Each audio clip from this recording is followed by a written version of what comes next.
बीबी में बिजी हैं सब। बीबी तो और छोड़िए, इससे भी ऊपर के शौक रखते हैं जी। जिनको खाने के निवाले नहीं थे आज वो औरों को खाना खिलाते हैं, दिखावा करते हैं, पार्टियां करते हैं, ढोंगी कहीं के।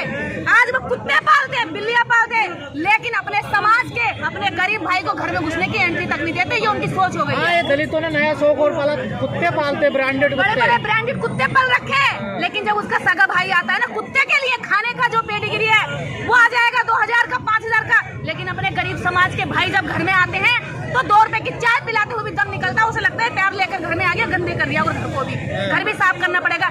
ऐसे नाकारा निकम्मे दलितों की वजह से आज ये शोषण हो रहा है। और जब एक एक के होता है तो फिर 10-10 आकर के चिल्लाते हैं। हाँ, तब क्यों चिल्ली पो करते हो भाई? जब तुम पर हो रहा होता है तो तुम कहते हो कि मेरे ऊपर शोषण हो गया, मैं एससी हूँ, मैं दलित हूँ, मैं अम्बेडकरवादी हूँ। लेकिन जब ये शोषण नहीं होता है तो भैया मैं बहुत बड़ा मनुवादी हूँ। मैं घंटे में टन घंटा बजाऊंगा, मैं त्योहार मनाऊंगा। तो समय को पहचानते हैं ना सब डॉक्टर। देखिए, समय को पहचानने वाले ये मौका परस्त जो लोग हैं, ऐसा नहीं है। ये तो उस कदर कुत्ते छिपते के इन्हीं के सामने जाति की गाली दी जाती है और ये मुंह बना के बैठे रहते हैं। कहीं हम बोलेंगे तो पता चल जाएगा कि मैं यही हूँ, क्योंकि वो छुप के रहते हैं और गालियां खाते रहते हैं। अपने ही सामने उन्होंने स्वाभिमान अपने जमीन गिरा दिया। आज आपने कई लोगों के लिए दिक्कत पैदा कर दी है। मैंने किसी के लिए दिक्कत पैदा नहीं की है। मैं हजारों ऐसे लोगों को जानती हूँ और वो सुन रहे होंगे और ऐसा भी ये समझते हैं कि मेरे सामने उन्होंने ऐसा किया है कि मेरे सामने वो बता रहे अपने गरीब भाई को बिठा नहीं रहे और निर्देश को बिठा रहे, क्योंकि निर्देश से उनको डर लगता है कि निर्देश बाहर जाकर के क्या बोले कि नाम लेके बोल दिया तो मेरी तो बेइज्जती हो जाएगी। इसलिए वो मेरे सामने अपने ही गरीब आदमी को ये कह रहा है कि इनकी तो औकात ही ये है। और वो सुन भी रहे होंगे इस बात को कि वो अपने समाज के भाई बहन को ये कहते हैं कि ये तो पिटने लायक है, ये सुधरने लायक है, नहीं, बड़ा लीचड़ समाज है। अरे उसी लीचड़ समाज से तुम उठ करके थोड़े से सीढ़ी से ऊपर के आगे तुमने इस समाज को लीचड़ बता दिया। क्या कर रहा है? इतना जगा रहे फिर भी मंदिरों में जा रहे हैं। देखिए, मंदिरों में तो पढ़े लिखे भी जा रहे हैं। पढ़ा लिखा जब जागरण करता है तो अनपढ़ आदमी ये सोचता है कि इसको जो कार मिली है ये जागरण से मिली है, इसको जो गोरी बीवी मिली है जागरण करने से मिली है, इसके जो अंडे जैसे गोरे बच्चे हो रहे हैं ये भी जागरण करने से हो रहे हैं, देवी के मैया की कृपा से हो रहे हैं। तो वो बेचारा कर्जा लेके जागरण करता है। वो बेचारा अपने घर का जो अनाज होता है 2-4 बोरी खाने का वो भी बेच देता है। तो ये पढ़े लिखे उनको इंस्पायर कर रहे हैं कि आप ऐसा करो, ढोंग करो, पाखंड करो। तो ये ढोंगी पाखंडी पढ़े लिखे जब तक पाखंड नहीं छोड़ेंगे ना, जब तक इनका सामाजिक बहिष्कार नहीं होगा और निर्देश नहीं कहेंगे तो फिर कौन कहेगा इनसे? कौन कहेगा? मुझे बताइए। वो चाटुकार कहेंगे, काय का डर? मेरे अपने लोगों से काय का डर? मैं तो कह रही हूँ इन्हें खचड़ खचड़ के बाहर लाऊंगी मैं निकाल करके। बाहर चलो। ये जो तुम्हें मकान बिल्डिंग मिली है ना, ये तुम्हें बाबा साहेब के रहमो करम पे मिली है। तुम्हें किसी की भी मेहनत करी, हम लिखे पढ़े हैं। मेहनत तो तुम्हारे दादा परदादा भी करते थे। अरे उनके पिछवाड़े पर चिथड़े भी नहीं होते थे, झाड़ू बांध के चला देते उनको। तो तब कहाँ गई थी ये सारी मेहनत? तब तो इससे भी ज्यादा मेहनत करते थे। तो नहीं मिली नौकरी? मुझे नौकरी करनी नहीं थी भाई साहब। अगर मैं नौकरी करती तो ये खाल कैसे उतारती, इनको जगह कैसे जगाती ना, हिलाती कैसे?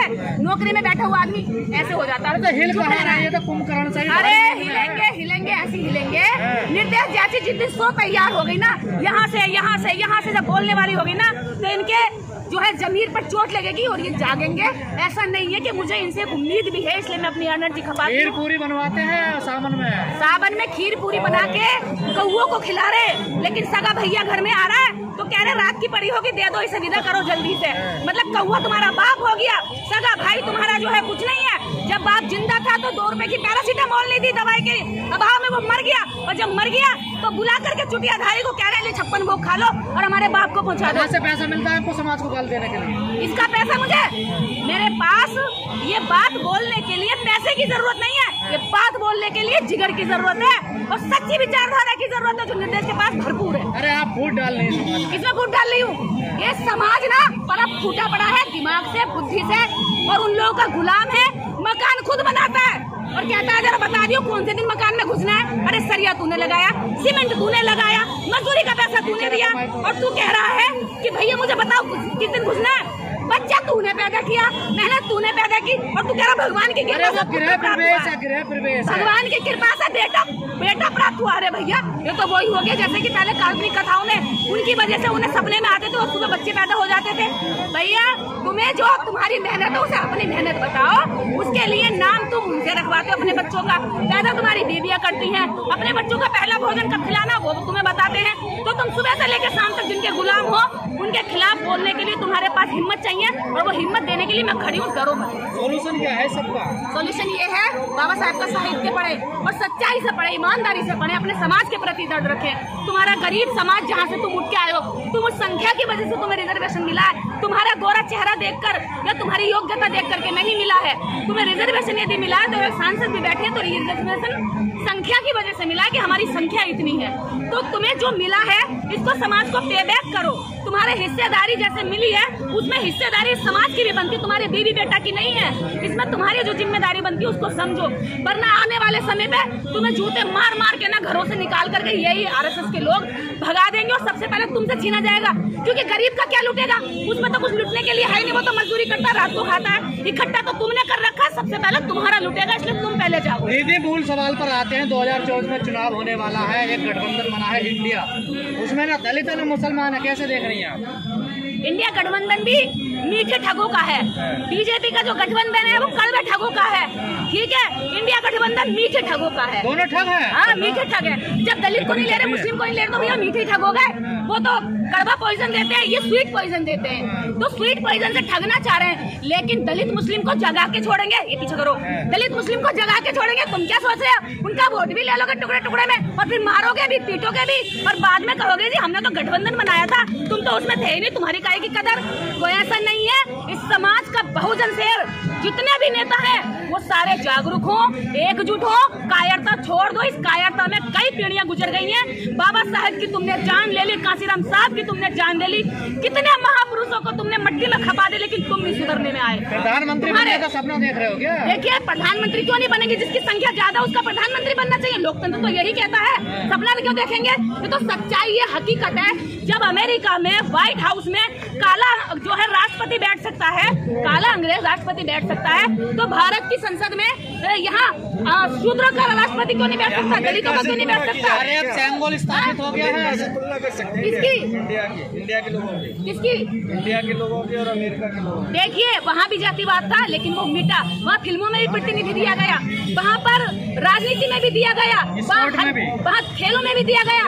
यहाँ पर कहीं पे कोई जगह नहीं दी जाती। उनको किनारे करके उनकी भाषणबाजी दी जाती है। हमारे प्रधानमंत्री जी बाहर जाकर के भाषण देते हैं कि हम लोकतांत्रिक भारत चला रहे हैं और सबसे खूबसूरत भारत चला रहे हैं। भाषण में कहने से भारत लोकतांत्रिक नहीं होगा, उसे वास्तव में यहाँ पर प्रधानमंत्री तो फिर सेवा कौन करेगा? देखिए, मैं ये नहीं कह रही कि मैं प्रधानमंत्री बनूं, मैं ये कह रही हूँ देखिए, इस देश में जिनकी संख्या ज्यादा वो प्रधानमंत्री बने, उनका वोट ज्यादा वो प्रधानमंत्री बने। उनमें से कोई प्रधानमंत्री बने, कोई अम्बेडकरवादी प्रधानमंत्री बने जो इस देश में जातिवाद खत्म कर सके। ये थोड़ी है कि आप एक को तो ऊपर चढ़ा दो, या जातिवादी प्रिंसिपल तो कुर्सी पे बैठी है, ये नहीं चलेगा। अगर अम्बेडकरवादी प्रधानमंत्री होगा तो वो अन्याय नहीं होने देगा। वो कॉलेजियम से आए हुए जजों को ये नहीं कहेगा तू अपनी भाई को जज बना दे, तू अपने भतीजे को बना दे, बेटे की गर्लफ्रेंड को बना दे। ये कॉलेजियम नहीं चलेगा। फिर कॉलेजियम में भी एग्जाम होगा, कॉलेजियम में भी सच्चे न्यायाधीश आएंगे, और सच्चे न्यायाधीश नहीं आए तो अम्बेडकरवादी क्या करेगा? यदि मैं प्रधानमंत्री बनती हूँ और न्यायाधीश गलत न्याय देता है, भ्रष्टाचार करके देता है, तो मैं उसकी खाल उतरवा के उसी कुर्सी पे पहना दूंगी और आगे तक के सारे न्यायाधीशों को सबूत दूंगी और सबक दूंगी। अगर तुमने भ्रष्टाचार के साथ चलते किसी गरीब के साथ अन्याय किया तो तुम्हारी भी खाल उतार के इसी कुर्सी पे पहना बनोगे। तानाशाह नहीं, ये सबक होता है, ये सबक होता है, न्याय प्रिय सबक, और उसको तभी समझ में आ जाएगा। संविधान को मानने वाले लोग हैं। हाँ, तो क्या हो गया? संविधान को मानने के लिए भी कुछ एग्जाम्पल सेट करने पड़ेंगे। आज बलात्कारियों को माला पहना के संसद में भेजा जा रहा है, तो कैसे एग्जाम्पल सेट किया जा रहा है? आज बलात्कारियों को सम्मान और स्वागत किया जा रहा है। जब वो रेपिस्ट बाहर निकलते तो संस्कारी ब्राह्मण कह करके उनको माला पहनाई जाती है। तो राजनीति है ना, देखिए हर पार्टी ये राजनीति नहीं है, ये इस देश का ब्राह्मणिज्म है, जिसकी चपेट में हम लोग पिछले 5000 वर्षों से, और ये खतरनाक वायरस है, ये एक ऐसा डेंगू, मलेरिया, कोरोना से भी ज्यादा खतरनाक वायरस है जिसकी आलोचना नहीं की जा सकती, जिसको खत्म किया जा सकता है। बिहार में लालू की पार्टी ने भी जो डीएम के हत्यारे, दलित डीएम के हत्यारों को कानून बदल, अरे भैया, तो दिमाग, मैंने कहा ना, ये शरीर जो है ना शूद्रों का, अगर वो नेता ही बन जाएगा, शरीर तो शूद्रों का है, लेकिन यहाँ जो गोली का फायर चलता है ना, यहाँ से जो सोचता है वो ब्राह्मणिज्म विचारधारा है, उसी विचारधारा के खिलाफ है। हम किसी व्यक्ति विशेष के खिलाफ नहीं है, हम एक सोच के खिलाफ है जो गरीबों के ऊपर अत्याचार करने पर मुस्कुराती है, हंसती है और दूर से देख करके ये सोचती है कि हमने बहुत अच्छा काम कर लिया है। शिक्षित होता है, पढ़ता है, सम्मान का जीवन जीता है, स्वाभिमान का जीवन जीता है, तो जातिवादियों को वो सहन नहीं होता। ये तो देश का सच और कड़वा सच है। और इसी का शिकार डॉक्टर ऋतु हो चुकी है, जिसकी वजह वो खुद भी बताती है कैमरे के सामने कि मैं क्यों अच्छी दिखती हूँ, मैं क्यों अच्छी इंग्लिश बोलती हूँ, मैं क्यों यहाँ पर अच्छे से क्लास को मेंटेन करती हूँ। ये सब जो है जातिवादी प्रिंसिपल से बर्दाश्त नहीं हुआ और इसलिए डॉक्टर ऋतु को यहाँ पर जातिवाद का जो उनका मानसिक दंश था वो झेलना पड़ा। तो ये कोई देश में कोई पहली घटना थोड़ा ये रोहित वेमुला आपने देखा होगा, पायल तड़वी देखी तो क्या इस देश के अंदर रोहित वेमुला, पायल तड़वी और बहुत सारे लोग ये सीरीज बनाना चाहते हैं कि एक के बाद एक आपके मेधावी बच्चों को हम मार देंगे या वो खुद आत्महत्या कर लेंगे, हम आत्महत्या करेंगे। ये हुक्म में कैसा, इसका क्या रास्ता है आप लोगों का? एक ही रास्ता है, जैसे आज यहाँ पर लोग इकट्ठे होकर के जातिवादियों के खिलाफ आवाज उठा रहे हैं, ऐसे ही आवाज उठानी पड़ेगी। क्योंकि इस देश के अंदर जितनी भी ये आज की सरकार है या अभी तक की सरकारें रही, उन्होंने आज तक भी दलितों का वोट तो लिया, लेकिन दलितों के हक हकूक की बात कभी नहीं की, न उनके ऊपर हो रहे शोषण के खिलाफ कभी कोई भी मजबूती से एक्शन लिया। पर कहा जाता है भारत तो जाति मुक्त हो चला है, जाति मुक्त हो चला है, तो फिर यहाँ जातिवाद का शिकार डॉक्टर ऋतु क्यों बैठी है? आज लगभग 8 दिन हो गए हैं यहाँ अपना घर छोड़ करके खुले आसमान के नीचे इन सड़कों पर। क्या किसी कभी आपने अपर कास्ट की लड़की सड़कों पर इस तरह आंदोलन करती हुई देखी है? क्या कभी देखी है? क्या वो 7th क्लास नहीं है, वो भी ओबीसी शूद्र है। यहाँ पर ना शूद्रों की कदर है, ना यहाँ पर ऋतु की कदर है, ठीक है? वो लड़कियाँ भी शूद्रों की थी और उनको किस तरह के बयान दिए गए, किस तरह की बातें कही गई, आपको पता ही है। हमें हमसे किसी छुपी हुई नहीं। पर स्कूलों में कहाँ जातिवाद होता है? वो तो शिक्षा का मंदिर होता है, सब टीचर माता पिता होते हैं। आपको पता नहीं है? तृप्ता त्यागी का जो यहाँ मुजफ्फरनगर का है, कौन? नेहा त्यागी नहीं, तृप्ता त्यागी उसका नाम था। तृप्ता त्यागी का आपने एक वीडियो सुना होगा, वो एक बच्चे को दूसरे बच्चे से पिटवा रही है, कहती है कि मुस्लिम बच्चों की एजुकेशन खराब होनी चाहिए, इनकी माएँ बहुत गंदी रहती हैं। तो वो तो खुद टीचर का वीडियो आप लोगों ने देखा है, पूरे देश भर में देखा, पूरी दुनिया भर में देखा। और आपको कितने सबूत चाहिए? देखिए देश में है क्या, जातिवाद करेंगे लेकिन जातिवाद बोलेंगे, जातिवाद में दूसरों को अपमानित जरूर करेंगे, लेकिन जैसे वो कहेगा अपमान हो गया तो फिर हम उसको जो है दबाने की कोशिश करेंगे। भारत के अंदर ही चल रहा है। तो क्या लगता है उनको न्याय मिल पाएगा? न्याय मिलना चाहिए। देश का हर एक नागरिक न्याय पाने की उम्मीद में ही आंदोलन करता है और आंदोलन का एक रास्ता खुला हुआ है। जब उसके साथ न्याय ना हो तो वो आंदोलन के लिए इस तरह सड़कों पर आ सकता है। और ऐसे इस देश का नहीं, इस देश की एक ही जाति नहीं, यहाँ पर कई जातियों के लोग हैं जो आकर के डॉक्टर ऋतु को न्याय दिलाने के लिए खड़े हुए हैं। और इसी विश्वविद्यालय में डॉक्टर रतन लाल है, वो भी आरोप लगा रहे हैं कि मेरा शोषण हो रहा है, प्रमोशन रोक दिया गया है। इसमें क्या है? अभी उनके अलावा जितने भी लोगों से आप पूछेंगे ना, आप ऑफिसर से पूछिए, हर विभाग के ऑफिसर से कहते हैं कि हम किस किस तरह से नौकरी कर रहे हैं, नौकरी कर नहीं रहे, नौकरी बचा रहे हैं। पूरा जोर इस बात पे लग रहा है कि नौकरी कैसे बचाए। और बीजेपी की गवर्नमेंट इतना प्रेशर दे रही है कि यहाँ पर मैक्सिमम ऑफिसर बीमार पड़ गए हैं, टेंशन में, फ्रस्ट्रेशन में। उनसे इतना काम करवाया जाता है, उनसे काम करवाया जाता है, जैसी पोस्टिंग की और पावर की बात आती है तो उसी समय सबर अधिकारियों को और कर्मचारियों को वहाँ पे तैनात कर दिल्ली विश्वविद्यालय में तो कहा जाता है लगभग 2000 प्रोफेसर हैं दलितों के, तो नजर नहीं आ रहे। वो 2000 या तो चुपके डर के मारे हैं कि भैया हमारे ऊपर, या तो ये उन्हें लगता है कि हमें हमारा पता नहीं है किसी को कि हम दलित हैं, या दूसरा बात उन्हें ये लगता है कि अगर हम भी आवाज उठाएंगे तो कहीं ऐसा ना हो ये गाज हम पे भी गिर जाए। तो उनका शोषण नहीं हो रहा क्या? बिल्कुल हो रहा होगा। दबे पड़े होंगे, चुप पड़े होंगे, बताने से घबरा रहे होंगे और अंदर अंदर सोच रहे होंगे काश हम भी अपनी आवाज उठा पाते। मैडम एक बात सामने आई है, जैसे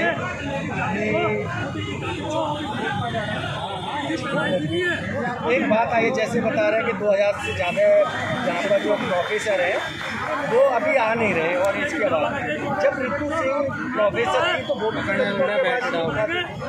देखिए जिस पर डंडा पड़ जाता है ना वही चिल्लाता है, लग गई रे मैया रे मरिया रे। और यही कारण है कि जब केस में से जब एक मुर्गे को निकालते हैं ना पिंजरे में से, तो जो निकलता वही फड़फड़ाता है और बाकी करवट में कोने में घुस जाते हैं। तो इस समाज का यही हाल है। पढ़े लिखों का सबसे बुरा हाल है कि जिस पे लाठी पड़ती है वही फिर मसलता है और कहता है दर्द हो रहा है। और इसी वजह से है कि अगले का नंबर फिर आता है तो फिर वो भी देखता है, कहता है मैं दलित हूँ। ये बहुत ही शातिर, चालाक और होशियार किस्म के दलित है, पढ़े लिखे। इसमें बहुत बड़ी लॉबी तैयार हो गई है। जब इन पर डंडा पड़ता है तो ये दलित बन जाते हैं, जब इन पर डंडा नहीं पड़ता है तो ये मोटी मलाई चाटते हैं और चुप पड़ करके बस अपने मेकअप पे ध्यान रखते हैं, अपनी ब्रांड के कपड़ों पर ध्यान रखते हैं, अपनी गाड़ी पर ध्यान रखते हैं और अपने बच्चों की पढ़ाई कहाँ करानी है इसकी लिस्ट बनाते हैं। अब क्या रात को खाना है इसकी लिस्ट बनाते हैं।